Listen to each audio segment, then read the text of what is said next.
사무엘 선지자는 오늘 하나님을 버리고 다른 왕을 요구한 것이 끔찍한 죄라고 지적합니다. 여러분, 우리가 이 설교의 배경을 알지 않습니까? 사무엘상 11장에서 살핀 것처럼 사울이 왕으로 큰 전쟁의 승리를 경험했습니다. 사울의 인기가 하늘을 찌를 듯이 올라갔습니다. 그때 사무엘이 말합니다. 사무엘상 11장 14절과 15절 보십시오.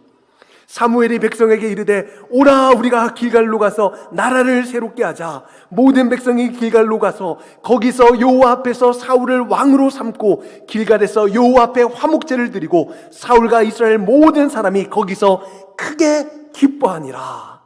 그리고 오늘 본문인 12장 1절에 사무엘의 고별 설교가 시작되는 겁니다. 온 백성이 사울을 왕으로 삼고 크게 기뻐하고 있습니다.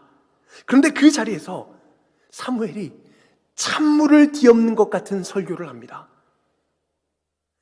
하나님을 버리고 왕을 세운 것이 끔찍한 죄라는 겁니다. 여러분, 이 설교를 듣는 사울의 심정이 어떠했을까요?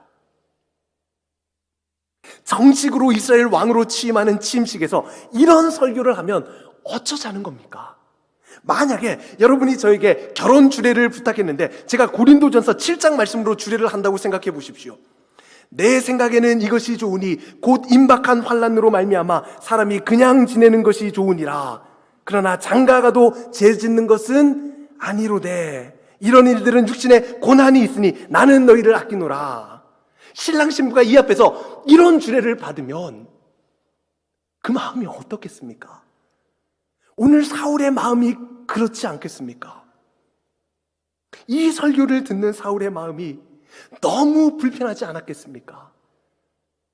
조정민 목사님은 오늘 본문을 가지고 이렇게 말합니다.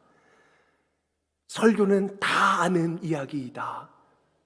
다 알아서 불편하고 다 아는데 그 말씀대로 살지 못해서 불편하다. 설교는 불편해야 정상이다. 여러분, 제 설교가 불편하십니까? 불편한 게 정상이랍니다. 설교가 편해지면 오히려 위험한 겁니다. 여러분, 설교가 편해지는 두 가지 길이 있습니다. 첫 번째는 설교자가 타락하면 됩니다. 구약시대의 거짓 선지자들처럼 평안하다 평안하다 외치면 불편한 이유 하나도 없습니다.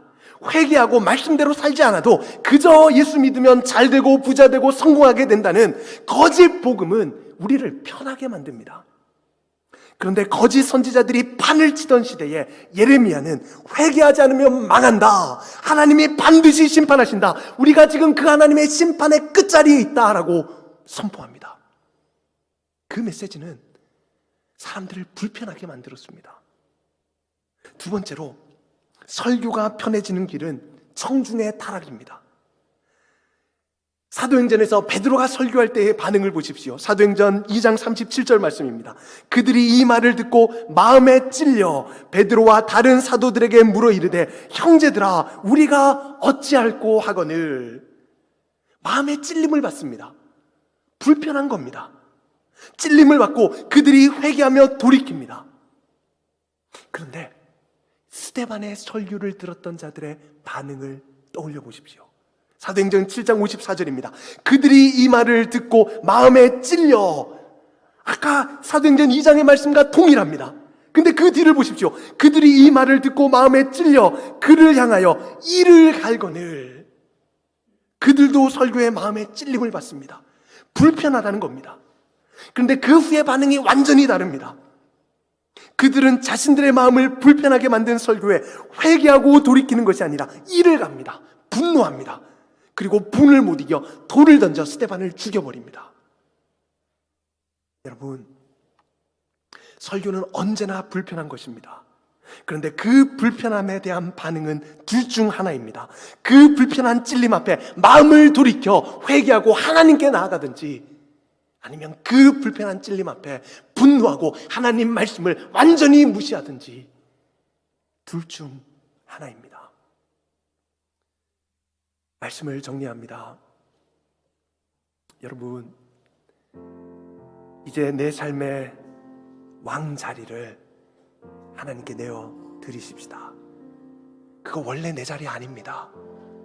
거기에 앉아서 왕같이 살아봤지만 우리의 삶이 행복하지 않았던 것, 평안하지 않았던 것 우리가 알지 않습니까? 오늘 그 자리는 다시 되찾읍시다.